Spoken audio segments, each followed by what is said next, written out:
What's going on, Hot Take Nation? It's DRW here.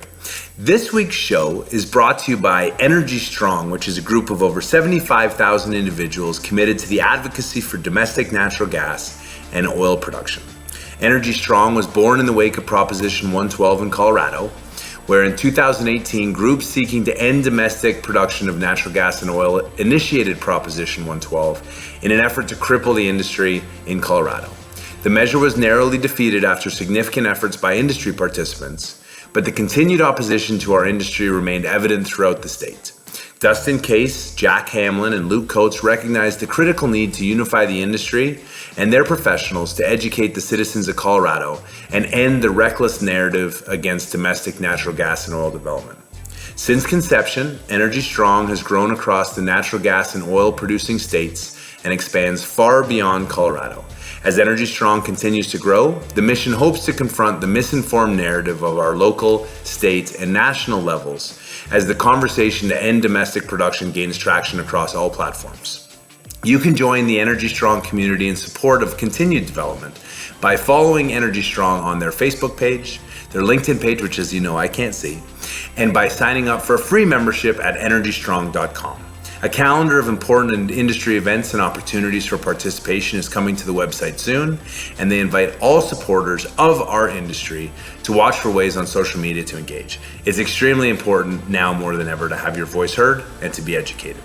Speaking of which, their next event, which they're inviting everyone to attend, is a live webinar on Friday, November the 13th from 11 to 12:30 Mountain Time with Alex Epstein, who you know from the Hot Take of the Day podcast, but also from his book, The Moral Case for Fossil Fuels.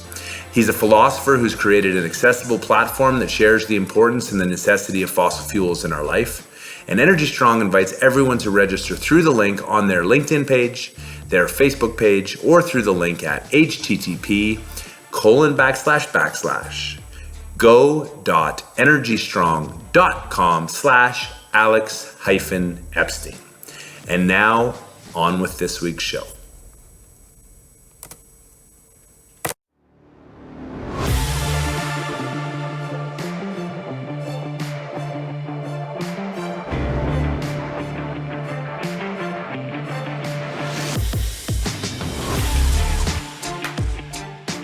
What is going on, Hot Take Nation? It is DRW here for another one of our Wednesday awesome editions where we don't talk oil and gas and the depression that it is, although the last 2 days have been very good if you're in oil and gas.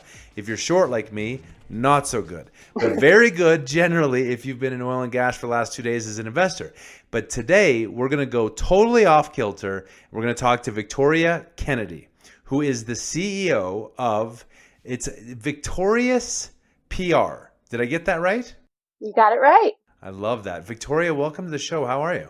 I'm great. Thank you for having me, David. It's fun to be here. Well, I'm glad. I always like to kilter out. And so when I get the opportunity to interview crossover classical musical talented people who have toured Europe, I wanted to start with that. What does that even mean? Oh, no wonder you said, is there anything off topic? I didn't know you were going to go here. Okay, I got to go everywhere. That's what we do here on the podcast. I love it. Yeah, I'm a classical crossover recording artist. I had a #1 hit single of a song I wrote myself, actually.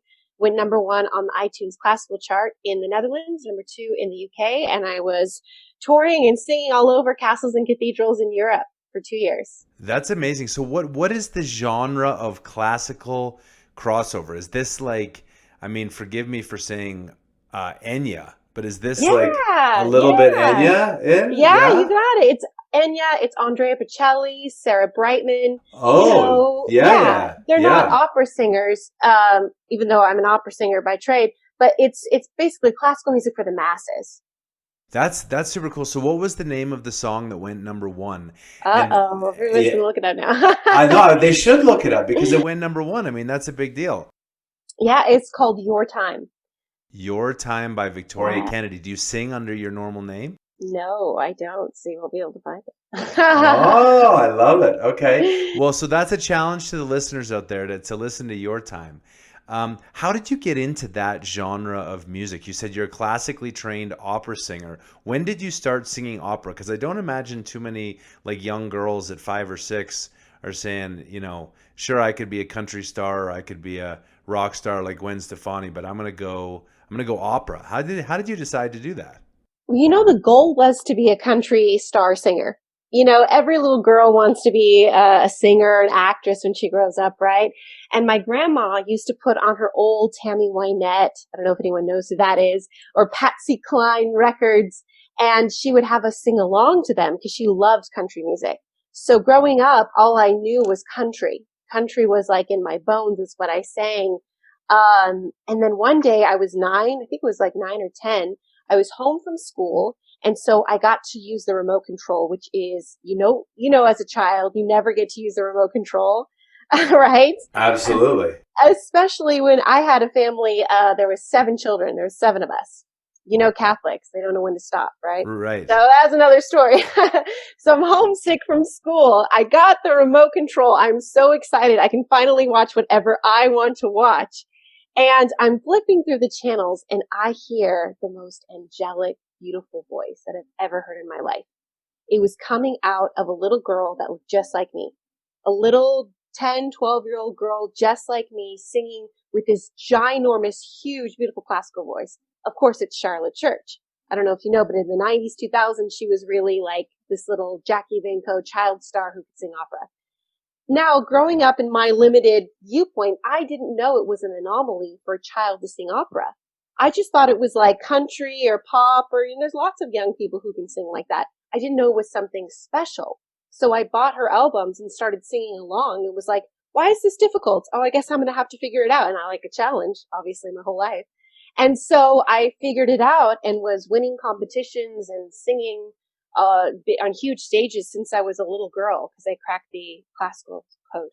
So it's amazing, and we're going to talk about your firm that you've done now because it seems related, right? So Yeah. I would imagine the musical industry is just so big, and and I'm sure podcasters out there, or would-be podcasters, or writers who want to be in magazines, or singers. Everyone just wants that, overnight success that takes 20 years to get there. Yeah. And there's such a process to get discovered, to get found, to get trained, to get traveled. Talk me through the music industry from your perspective and how you got from the little girl who controlled the remote to touring Europe. And then what was the change for you that said, I'm not having the breakthrough I wanted, or whatever that moment for you was that led you to where you are today? Yeah, well, something that I think the listeners will appreciate, maybe you're listening to this and you think, what do I have in common with an opera singer, right? Well, it's the same thing where maybe you have a skill that you don't even know you have, that doesn't come out to a couple years where you're like, that's a skill? Wait, that doesn't come easily to people? Like, you're sitting on a superpower right now. Everybody has one. I didn't know I had a superpower of PR. I didn't know that I was a hyper connector. I didn't know that that was a superpower. For me, it was just singing for my supper. You can get away with singing as a child prodigy of being like, wow, she's a little girl with the big voice. But then, once you hit 18 years old, you're not cool anymore. It's like, oh, you're good. Guess what? So is the next girl, right? Right. Then it's a little bit different. And then it's, as you know, competition is so fierce in the music industry, especially in the classical music industry, because it's not like there's opera jobs on every corner. Right? It's not like the world is like dying for opera singers, okay? Like the jobs are few and far in between, and the competition is fierce because there's just not a lot of jobs. It's not a huge demand for opera singing. Right. Right? So I had to learn to get really good at building relationships with editors, with newspapers, with magazines, with different publications so that they would publish and write about my music so that I could eat, right? Singing for my supper, that's a real thing. Didn't know this whole time as I was building my career, I was building this skill of PR. Didn't even know it was called PR. It was just like, this is what I got to do to get my music sold. Having developed these skills, I was able to move to Europe, write a song, have it go to #1 because of what I had learned through the years for the PR. I got kicked out of Europe after 2 years. Now explain that. What does it mean to be, it couldn't have been coronavirus, could it? No, no, no. It wasn't coronavirus. I did something bad. No, I'm kidding. It was just the visa. You know, you can't stay there forever. You can't get your Right. visa renewed forever. So had to come back to America. End up landing up in Las Vegas, which, as you know, is not. You know, when I think of Vegas, I don't really think of opera singing, right? Right. Not exactly something you think. So I thought, wow, I have zero skills outside of singing. Like, I really don't know life. I cannot adult right now.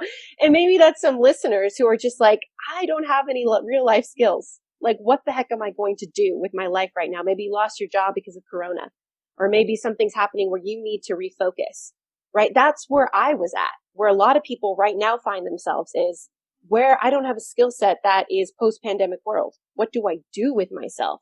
And if you're listening to that, maybe you still feel that angst that I felt, 2 years ago.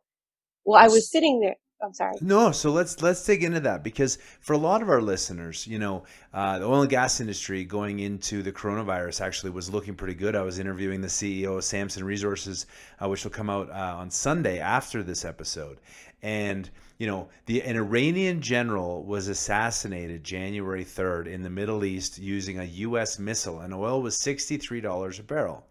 And within the course of the next 2 months and 6 days, coronavirus caught hold of the world, drove oil to negative 37 a barrel, and totally changed the industry for millions of employees. And so now, instead of what looked to be a good year with good equity prices, the ability to kind of kick the can down the road, all of a sudden there have been layoffs after layoffs. And a lot of people find themselves in exactly the same boat as you, where they've spent 5 years, 10 years, 20 years, 30 years in the career.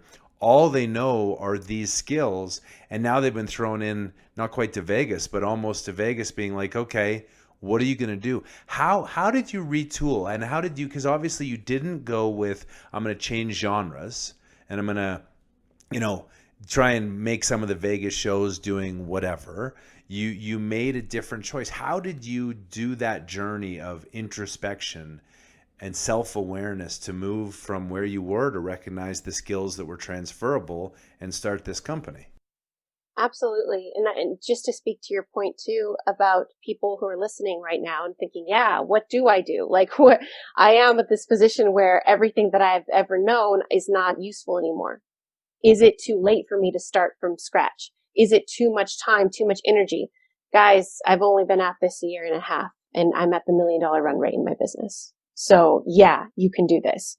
You can absolutely do this. So there I was. Now that I've given you some context, let me explain it. I'm loving this. So now that I hope you're listening thinking, okay, cool. I want to do that. I want to be at the $1 million one day in a year and a half. How do I do that, Victoria? Okay, listen up. Here's where I was. So here I was in Vegas, no job, nothing, no skills. I mean, I couldn't even work at McDonald's if I wanted to, because I don't know how to work a cash register. Right. Like, I don't have that skill set. No one's going to even hire me for that.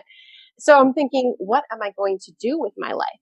And now at this point, I've sang my entire life, right? So I've had this thing, and I thought it's been a struggle. And maybe you're listening and thinking, yeah, my whole life I've struggled. It's been hand to mouth my entire life of, great, I have this singing gig, and then I have nothing for 3 months. And then I have this money from the singing and nothing. And I was getting tired of that. And I thought, I want to have a business. I want something that can sustain me so I can invest, so I can build generational wealth. And you can't do that being a struggling artist. So I thought, whatever it is, I don't know what it's going to be. And guys, for a year, I just tried everything. I tried teaching myself how to code. I tried e-commerce. I sold watches. I sold grills. I don't even know how to turn on a grill, guys. Okay. I'm not that kind of person. I just tried everything because I was so adamant of like, I have to make this work for myself, and I'll do whatever it takes. I'm not saying grills couldn't have worked. Maybe that's your thing. I think all of those things can work. I think coding can work. You can make great money being a software engineer and learning how to code. Those things just weren't right for me. And I was trying to find what it was going to be. And that's okay, guys. If you're listening to this thinking, yeah, I haven't found it yet. That's okay. That's what this time is for. Just try to make your mistakes quickly. Let me ask you a question, because I think one of the things that I would think would be a huge barrier, and I have friends who played in the NHL, and they were fortunate enough that they played long enough that they had financial stability. but going from making multiple millions of dollars a year to $30,000 a year when your interest on your bank account is higher by doing nothing is hard. And then for you, you're touring Europe where you're well known, you're singing for massive audiences, and then your ego. How did you get hold of your ego to be able to say, you know what, I have to start at the bottom. I need to wrestle around with these ideas, and I need to do something different that I'm not going to be famous for. How did the ego deal with that?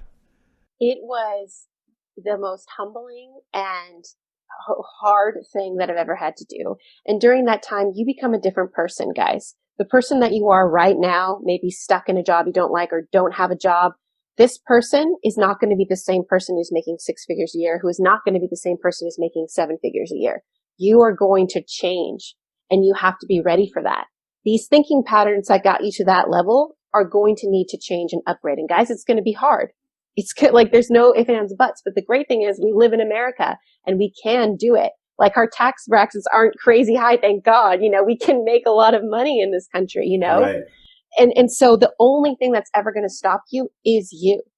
And that's the biggest thing. You got to get out of your own way. For me, the only job I could get, and who has been to Vegas? If you're listening to this, you've been to Vegas. I'm sure pretty much everyone's been to Vegas. You know, inside the Venetian hotel, the gondoliers, and they roll the boats and they sing to you. You were a gondolier? Yeah. That's spectacular. It was, it was actually really cool, you know, but there I was, you know, rowing a boat after having sang in castles and cathedrals in Europe, you know? So it was like, I felt, so what am I doing with my life? So as you're doing it, was there a turning point where you started to, I don't want to say love singing for what it was, but like the entertainment factor for what you were doing? Like it was a different stage, but it was the same stage, or was it just impossible for you to do? Like, for example, I used to play professional squash. Squash is like not particularly well known. Everyone says, is it like racquetball? And I say, yeah, but it's better. And I got to about top 70 in the world, played on the US team. Oh, nice. But then when I retired from squash to focus on my career, I really lost the love of playing because I couldn't do what I used to do. I wasn't as good, I wasn't as fit, and then all the young kids would try and beat me. And so then they'd be like, "Oh, I beat you." And it took me a long time to accept that I could lose to people who were playing all the time. And it took me like a decade to like squash again. And I'm curious for you with singing, if it was a cathartic experience, or was it just, man, I hate this and I'm miserable?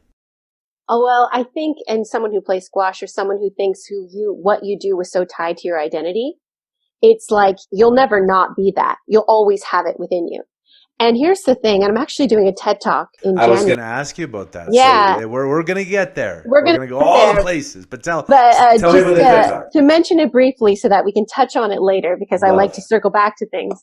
The topic is about reinvention, how we absolutely must reinvent the wheel. That's what my topic is going to be called, because it's so important, guys, to reinvent yourself, especially now, post-pandemic world. Look, the days of having a job for 30 years and then retiring with Social Security, those days are over. There's not going to be a job that's around right now. It's going to be around in 30 years. Yeah. Okay. The companies are going to go and they're going to change because technology is moving so quickly. So the superpower is adaptation. Okay. Is being able to reinvent yourself over and over and over. And that's extremely hard because we're biologically meant to, like, well, this is what I know and it's comfortable. But guys, we got to get out of our comfort zone. Now is the best time in the world to reinvent yourself and to make money and to be something. Like it's the only thing that's going to stop you is you. Okay. The habits that you have built. But if you can break out of that and see that now is a time of immense opportunity, you will succeed while everyone else is scared and blaming pandemic and blaming all these things. Look, I made the $1 million run rate within starting my business for 4 months in a brand new niche of PR that no one knew me about, okay, in the middle of a pandemic. If I can do it, you can do it too. So I love that. So we're going to tie back all to this and the TED Talk and the singing but the reinvention is so key. So I assume you didn't know you were going to get there. How was it through the experiment process that you found the thing that you loved and then said, wow, this really has the potential to be $1 million run rate business? And what is it that you do exactly? Yeah. Well, I help entrepreneurs become the number one authority in their niche by getting them into top publications like ABC, Yahoo Finance, Forbes, Business Insider, Inc., Entrepreneur magazines. So it's that branding. Basically, what I've been doing my entire life is creating a brand so that you become the number one authority in your niche. And that was built, as you said earlier on, because you were having to push your music and get in to know all the journalists. So again, without giving your secret sauce, but I know from having done Bloomberg and having done CNBC, it's like you're there for a glimpse, but unless you're constantly calling and working and trying to get, to be the authority every time Fox is talking about energy, you're on there, because there's so many people who are trying to do it. How did you determine that this was going to be the thing, and how have you helped elevate people's brands? Like what advice would you give to people wanting to get to the next level? It's in leveraging what you have and leveraging what you continue to have. People think, well, yeah, like you said, I was in Bloomberg and that's amazing. And then you think, well, everybody already knows I'm in Bloomberg. But no, every 3 months, you have a brand new fan base. You have people on Facebook that Facebook's showing your ads to and showing your posts to that are different than they were 3 months ago. So you can absolutely keep using that content over and over. Or, hey, this reminds me of something I had said in Bloomberg, last year, and you quote it. Now people are like, whoa, you were in Bloomberg? When they didn't know you were, and you think you know you are, but they don't. It's all about leveraging it over and over. In my personal agency that I have for entrepreneurs, we make them new banners because I'm like, press is nothing unless you're leveraging it. So sure, you may be in all these places, but unless it's right front and center, you only have 3 seconds to impress people when they get to your Facebook. If I don't know in 3 seconds that you've been in these places, then in all intents and purposes, you haven't been in those places. So that's one of the things I teach is about leveraging what you've got and using it over and over again. And you may think you're hitting people over the head with it, but you're not, guys.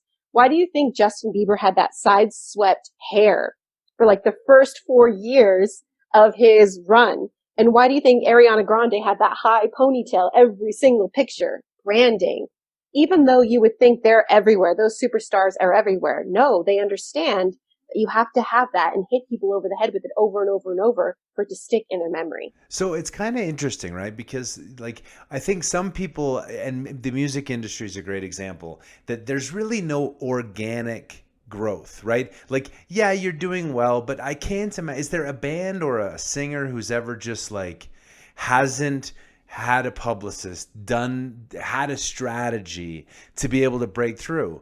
No. Because I mean, even when you just talk about Justin Bieber, Ariana Grande with their style, yeah, that's fascinating, and they have to be so consistent and so committed. But by the time they're that big a star, they've been groomed for 10 years. So people have been like, okay, you're going to do this and you're going to do that. Is it that basic? It's that you'd say it's basic, but it's that strategic. Strategic. That's a better word. That's a better word. Yeah. Everything is a choice, and if you're listening to this and you're thinking, oh, I'm so overwhelmed, Victoria, don't worry. It just starts with something small. I teach a lot about profile funnels. And if I could give a piece of advice to your listeners, the easiest and best way, if you want to take action from listening to this podcast, take this one piece of advice if you don't take anything else. A profile funnel is, what is that, Victoria? When somebody gets on your Facebook, for example, you have 3 seconds to impress them. So they need to know in 3 seconds what it is you do, how you can help them, and if they're going to take you seriously. So using your cover photo and that little bio about you as prime real estate to say what it is you do is going to increase your percentage by tenfold of whatever it is you're trying to promote or say. Another really great rule is every time you post, it should be an 80-20 rule. 80% of the time, post those memes, post pictures of your kids and your dog and your latte. People love that stuff. But 20% of the time, you should be posting about what it is that you do, your business, okay? People shouldn't have to scroll more than 3 seconds before they see a post of reminding them what it is that you're all about. You may know, but don't take for granted that they know, because they don't. How many realtors are there out there who are like, didn't you know that I'm a realtor? When their cousins they say that all. That's exactly right. They say that all the time. Yeah. So if someone were to, so they're going to start a brand, because what I find fascinating about what you've built is you've built a process to build other people's brands. Yes. But that brand, for, they might be a woodworker, they might be a singer, they might be a podcast host, they might be all these sorts of things that is their own passion. Yeah. How much does that person really need to brainstorm and come up with, I mean, I hate to say an inauthentic, because it's got to be authentic, but like the bullet list of the things you always do and always say versus, someone, walk me through that logic. I'm stuck a little on that. Yeah. Well, many times we can't see ourselves. We think, oh, this is who I am and this is how people see me, but that's completely false. We can never really see ourselves. It takes a good friend, or a good glass of wine or a PR person like myself to really see ourselves. And that's where I come in. So what I do, like for all my clients, I sit down with them for an hour and a half. They get an hour and a half with me, the CEO, because I need to know them. We're going to be in a relationship for 3 months. I want to know them on the ins and outs. And many of these calls, I cry because people's stories are so amazing. What people have gone through in their lives is incredible. The resiliency of the human spirit. But I need to hear all of it, because you may think, oh, Victoria, actually, my story is the squash thing. That's my story. That's what people are going to connect to. You may think that, but as you're telling me your story, I'm like, no, that's not the story. This is the story. Actually, this is the story right here. But we won't know that unless we have someone who, this is my bread and butter. This is what I do all day. I'll be able to hear the story, and that's how I'll be pitching you. So it's important to have that outside perspective. Now, what would you say to someone who's listening to this and says, well, you know what, I sell board games. I've always wanted to invent this board game that I used to play as a kid, and so now that I'm out of oil and gas, I'm going to start this board game company. I don't really need a brand. I'll go and I'll sell it in Target, and Target will really like it, and then it'll be this great game. What do you say to people who sort of like don't think about their personal brand or their corporate brand, and we'll tie that to a LinkedIn profile or a Facebook profile as a professional? But I'm curious what you would say to someone who isn't totally sold on this brand idea. Oh, absolutely. I hear this all the time. My clientele are marketers. That's my favorite because I'm a marketer, right? So I love marketers, and how many times you don't even know they're a marketer because they dress like with hoodies and awful, and and you find out they make all these millions of dollars. And I'm like, you need a stylist, but no, I don't say that. That happens to me all the time. They say, Victoria, why do I need a brand? I can just run paid ads and I can get leads, right? And I tell them, okay, great. But here's the thing. Let's say you put $10,000 in paid ads. If your Facebook turns off tomorrow, guess what? You're at zero. You're at $0. You just spent $10,000 and now it's gone. It's gone. You can never have it back. You didn't get it. Everything you got from it, that's all you got from it.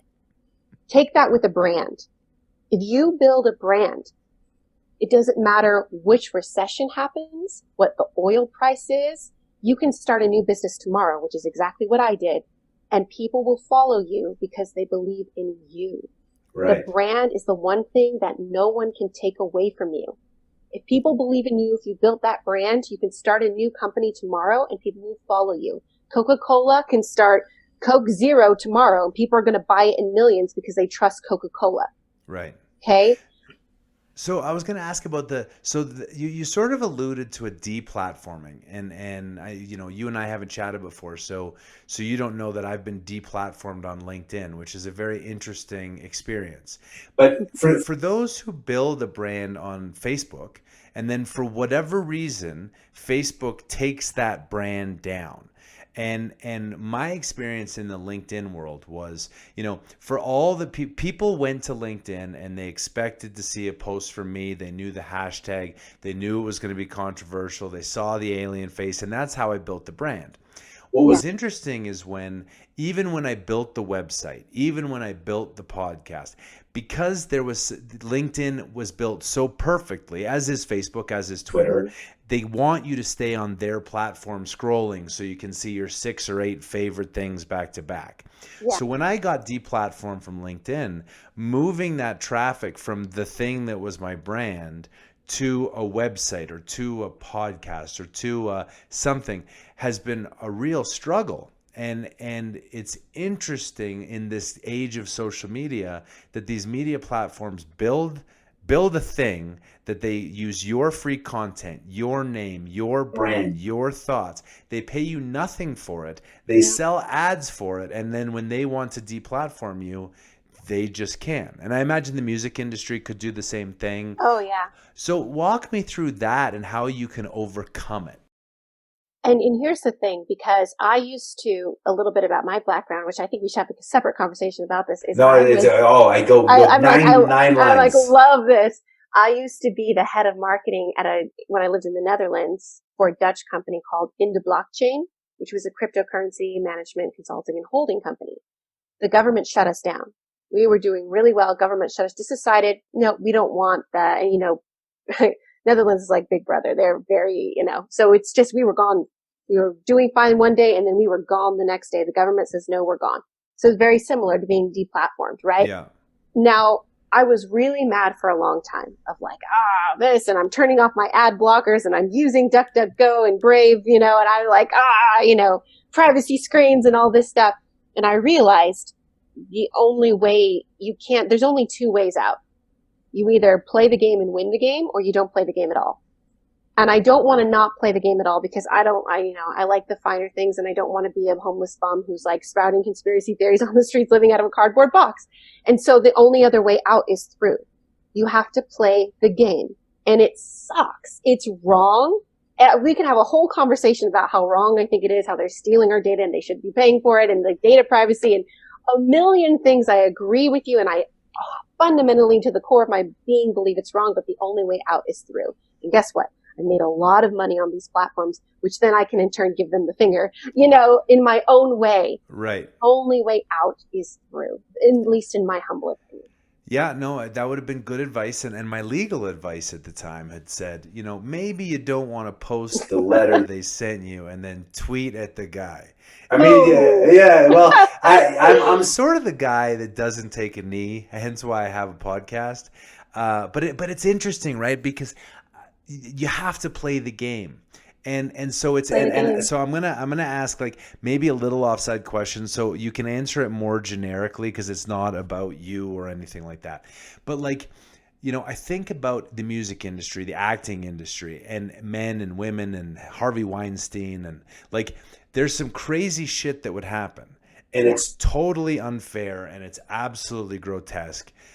But at the same time, there is at times a trade of I need this from you and you have this from me.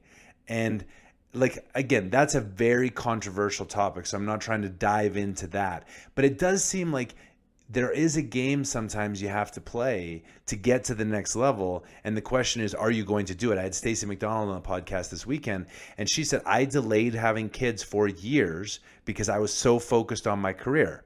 And I wanted a promotion, and I flew to Toronto when no one else knew, met the managing director and said, when there is an opening, I want that job. And that was a very decisive action that a lot of people aren't willing to take. And then in today's day and age, everyone's like, oh, woe is me, and it's not fair, and life isn't fair, and I didn't get the promotion, and etc. I'm curious how you respond and react to all of that. Yes, and we can have. There were so many. There are a million tangents that I would love to go down those paths with you, but it's like Joe Rogan. We can just go for hours. We just now we need some whiskey. I know. Oh, I'm ready for it. It's been a week. It's only Tuesday, but no, absolutely. I mean, I living in the entertainment industry, like I 100% could agree with you on many of those points and go down those rabbit holes. But to stay more general so that people can follow along, I want to go back to the only way out is through. Now, I'm on the phone with a lot of people, and maybe you're listening to this and you're one of these people I'm on the phone with. And a lot of people tell me, Victoria, I just want to change the world. I want to help other entrepreneurs, and I want to be a coach, and I want to help this, and I want to show them that they can get out of poverty. And I'm like, you just told me you only make less than $1,000. So how do you want to show people to get out of poverty when you're still living in poverty? Like, I get it. I get the drive that you want to help people. But unless you help yourself, you're not helping anybody. So instead of having this like, oh yes, I want to help all these people, you can't help anybody until you help yourself. Okay? So I don't want to say I'm tired of hearing it because it sounds harsh. But guys, if you want to help people, make all this money, then you make all this money. You do the hard work. Because guess what? You just want to tell people to do it. You don't want to do the actual hard work. And I know that's hard to hear, but you got to do it. And just to go back to Hollywood and all of those people, they didn't say anything about the Me Too movement until they were already stars. Why didn't they say anything when they were at the audition table? They didn't say anything until they already had the roles. They already got their Academy Awards. And now all of a sudden it's Me Too and they want to say something. I'm not mad at them. I agree with them because the only way out is through. Right. Okay. So they played by the rules they needed to until they had a big enough voice platform, and then they could come and try and change it because now they have the voice and the platform to change it.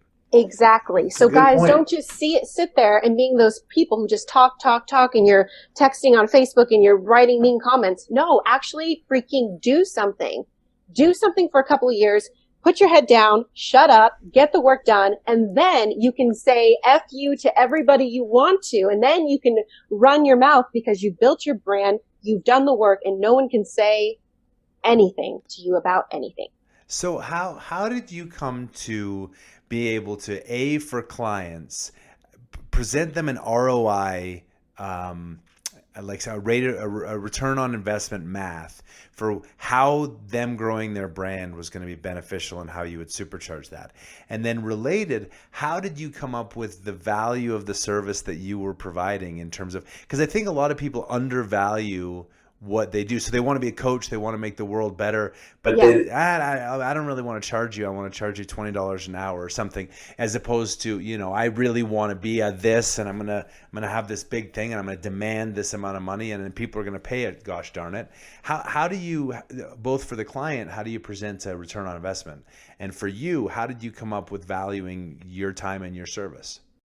Well, guys, if you're listening to this and you're like, yeah, I want to make $1 million too, and I want to if you don't have anything valuable to say, you're not going to do that. And if you try to charge thousands of dollars and you don't have the value yet, then you're doing a disservice to these people who are buying your services, honestly.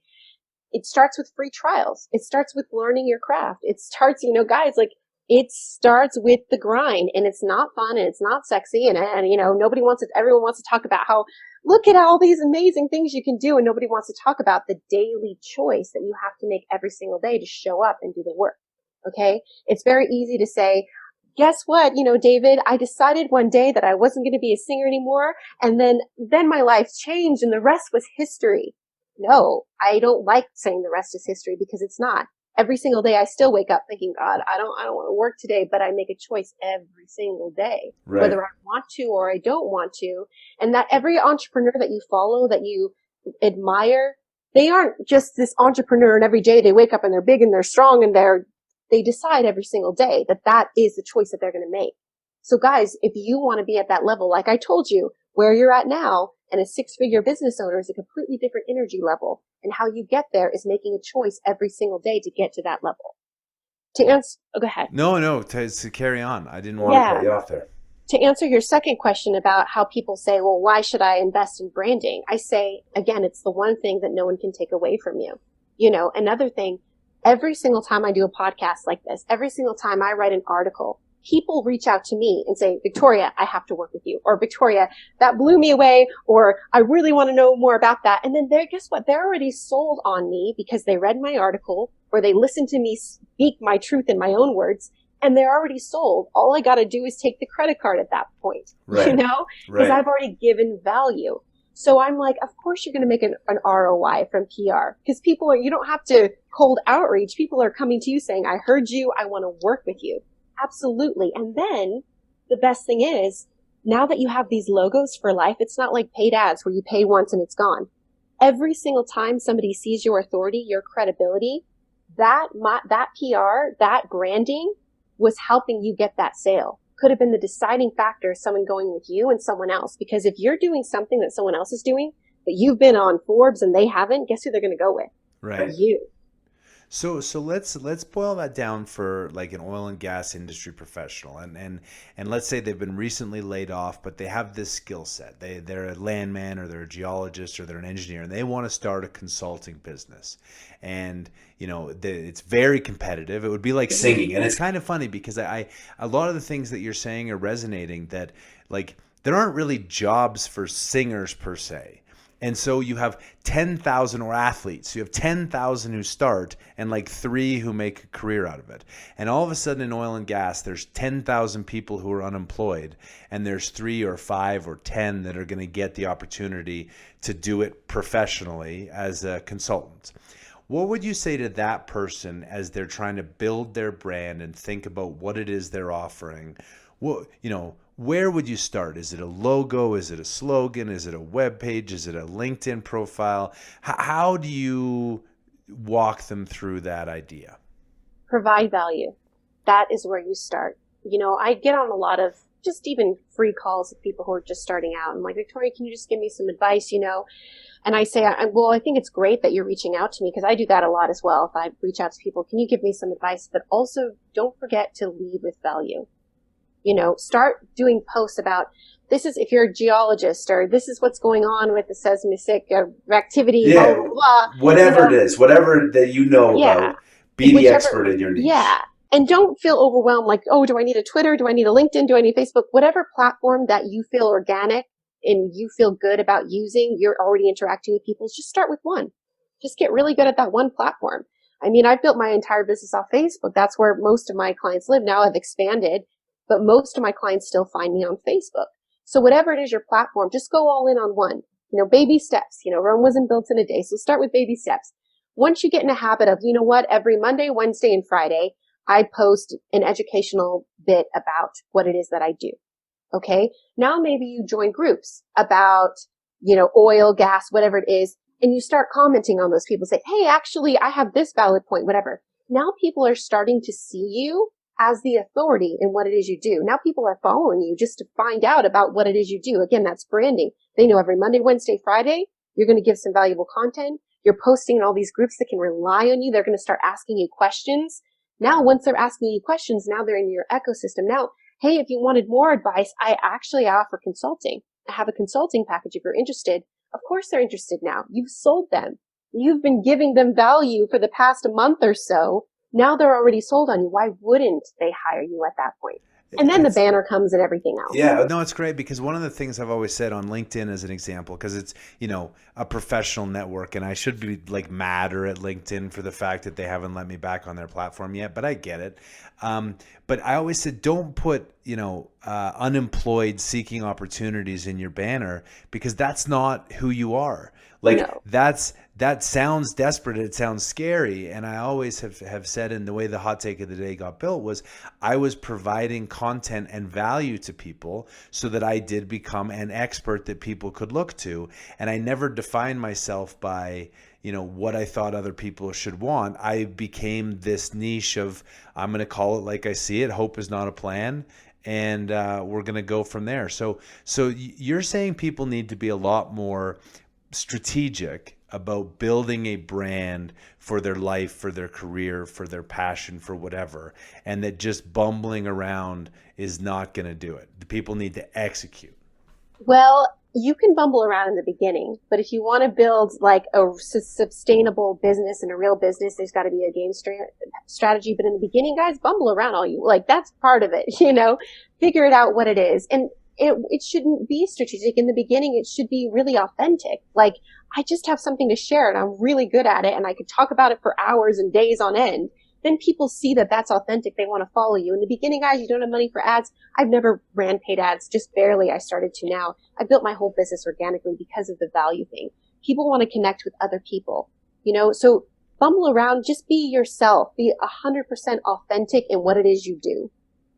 So tell me about your TEDx talk that's coming up in January. You said it's about the reinvention process, and yes. You went from a singer to someone who was, really passionate about building people's brands, and you can really feel that.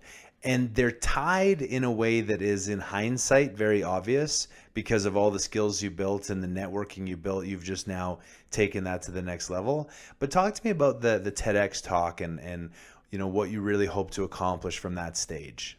Yeah, well, one of my biggest mottos in life is I don't believe in shoulds. And maybe you can relate with that. I don't like when people say you should do this or you really should do that.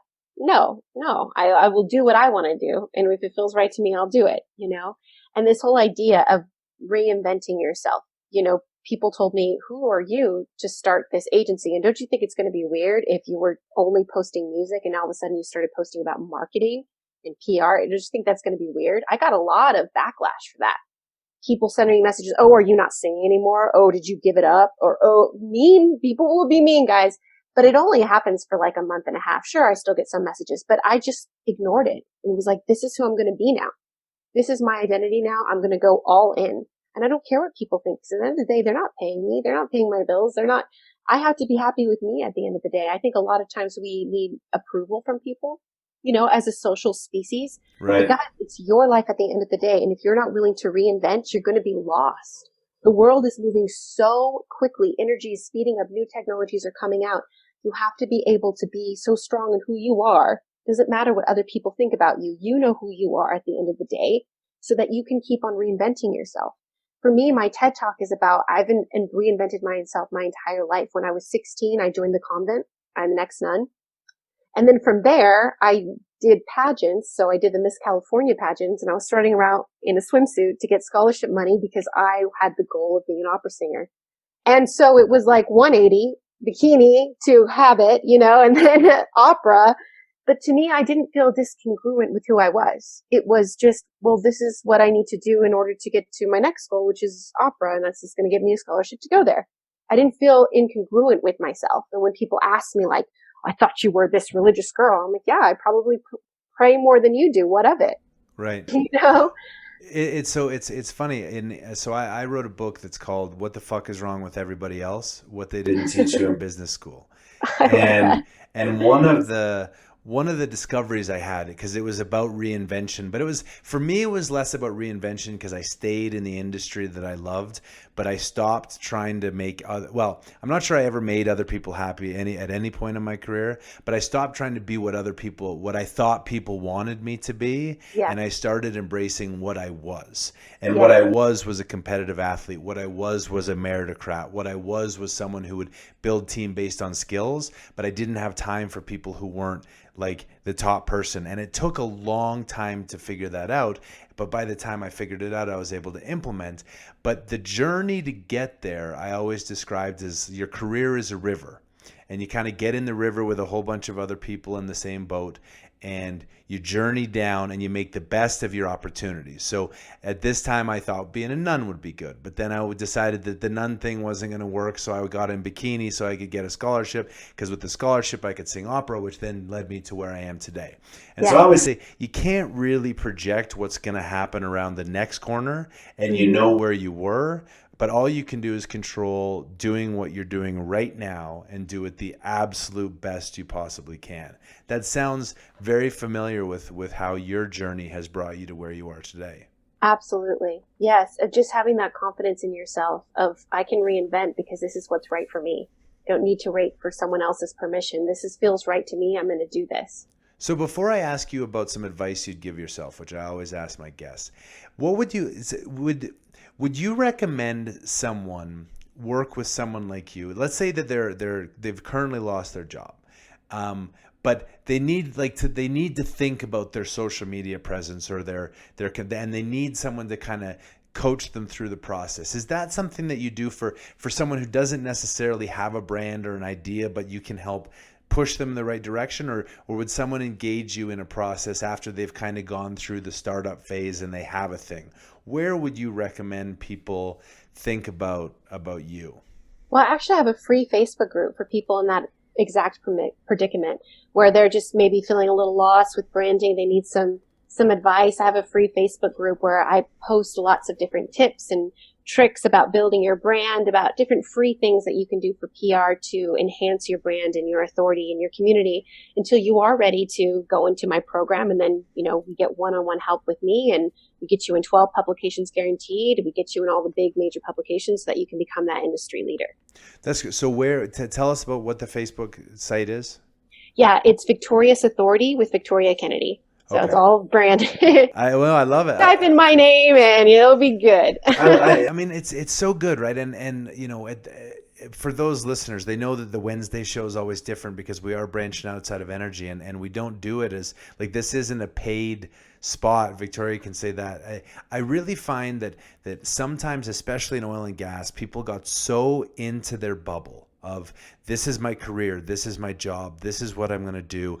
I don't do social media. I don't do publications. I don't brand myself. I don't say things out loud. And I really think that at least in energy, and you can look at my journey. Now, I wouldn't recommend that everyone be as boisterous as I was, because I made it through the river. I had a little success, and I was able to now yell at all the people and tell them what they were doing wrong.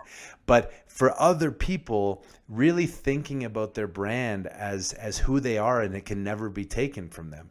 Even when LinkedIn took away me on LinkedIn, the hot take of the day continues, the brand continues, people know what we're doing and what we're about. And so I think that just people having a different insight and you providing that kind of value, I think is really interesting, and people should think very seriously about it.